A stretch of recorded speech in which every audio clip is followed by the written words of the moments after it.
The Holy Bible, New King James Version, Ezekiel 40. In the 25th year of our captivity, at the beginning of the year, on the 10th day of the month, in the 14th year after the city was captured, on the very same day the hand of the Lord was upon me, and he took me there. In the visions of God he took me into the land of Israel and set me on a very high mountain. On it toward the south was something like the structure of a city. He took me there, and behold, there was a man whose appearance was like the appearance of bronze. He had a line of flax and a measuring rod in his hand, and he stood in the gateway. And the man said to me, Son of man, look with your eyes and hear with your ears, and fix your mind on everything I show you, for you were brought here so that I might show them to you.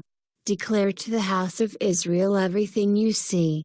Now there was a wall all around the outside of the temple.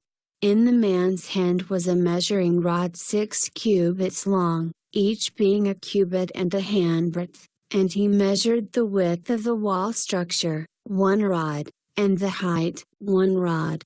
Then he went to the gateway which faced east, and he went up its stairs and measured the threshold of the gateway, which was 1 rod wide, and the other threshold was 1 rod wide. Each gate chamber was 1 rod long and 1 rod wide. Between the gate chambers was a space of 5 cubits, and the threshold of the gateway by the vestibule of the inside gate was 1 rod. He also measured the vestibule of the inside gate, 1 rod. Then he measured the vestibule of the gateway, 8 cubits, and the gate posts, 2 cubits. The vestibule of the gate was on the inside. In the eastern gateway were 3 gate chambers on one side and 3 on the other. The 3 were all the same size, also the gate posts were of the same size on this side and that side. He measured the width of the entrance to the gateway, 10 cubits, and the length of the gate, 13 cubits. There was a space in front of the gate chambers, 1 cubit on this side and 1 cubit on that side. The gate chambers were 6 cubits on this side and 6 cubits on that side.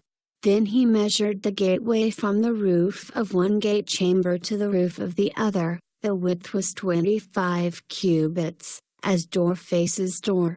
He measured the gate posts, 60 cubits high, and the court all around the gateway extended to the gate post.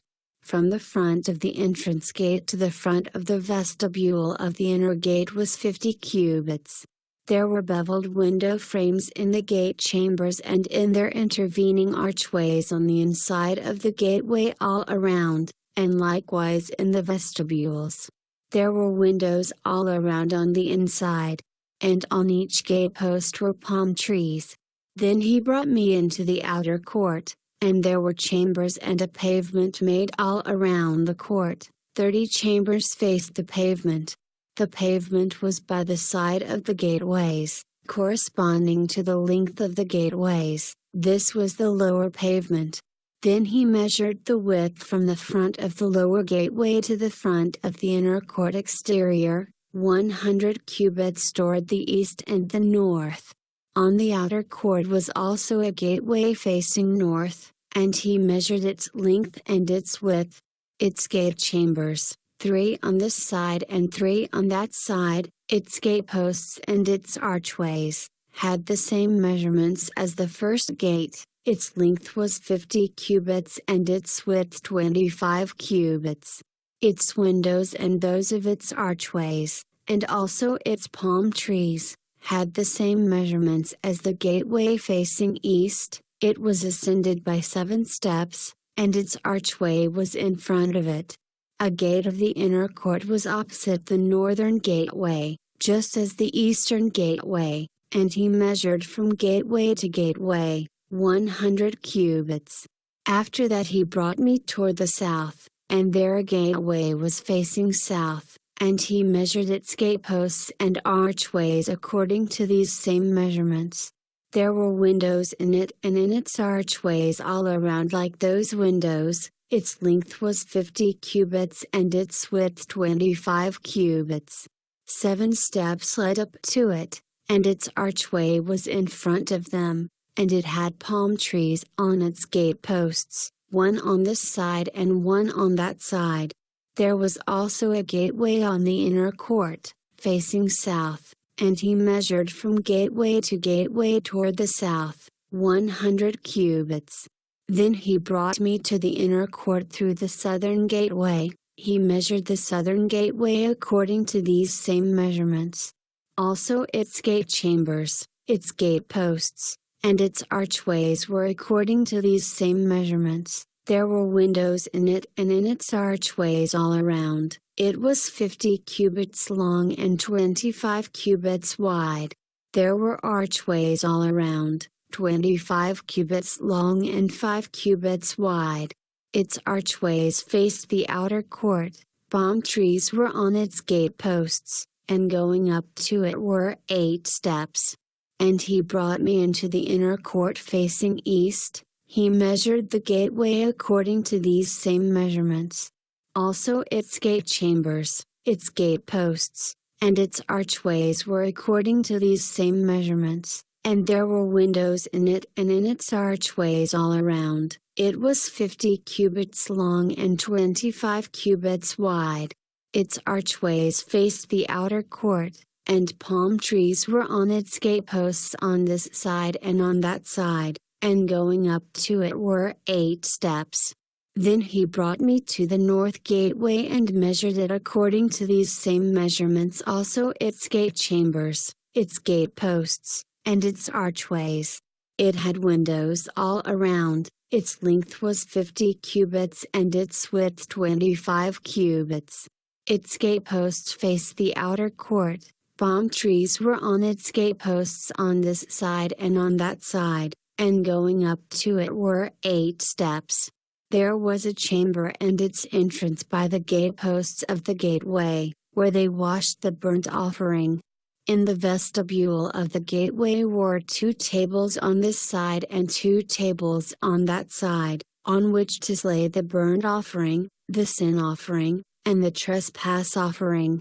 At the outer side of the vestibule, as one goes up to the entrance of the northern gateway, were 2 tables, and on the other side of the vestibule of the gateway were 2 tables. 4 tables were on this side and 4 tables on that side, by the side of the gateway, 8 tables on which they slaughtered the sacrifices. There were also 4 tables of hewn stone for the burnt offering, 1 cubit and a half long, 1 cubit and a half wide, and 1 cubit high. On these they laid the instruments with which they slaughtered the burnt offering and the sacrifice. Inside were hooks, a handbreadth wide, fastened all around, and the flesh of the sacrifices was on the tables. Outside the inner gate were the chambers for the singers in the inner court, one facing south at the side of the northern gateway, and the other facing north at the side of the southern gateway. Then he said to me, "This chamber which faces south is for the priests who have charge of the temple. The chamber which faces north is for the priests who have charge of the altar. These are the sons of Zadok, from the sons of Levi, who come near the Lord to minister to him." And he measured the court, 100 cubits long and 100 cubits wide, 4 square. The altar was in front of the temple. Then he brought me to the vestibule of the temple and measured the doorposts of the vestibule, 5 cubits on this side and 5 cubits on that side, and the width of the gateway was 3 cubits on this side and 3 cubits on that side. The length of the vestibule was 20 cubits, and the width 11 cubits, and by the steps which led up to it there were pillars by the doorposts, one on this side and another on that side.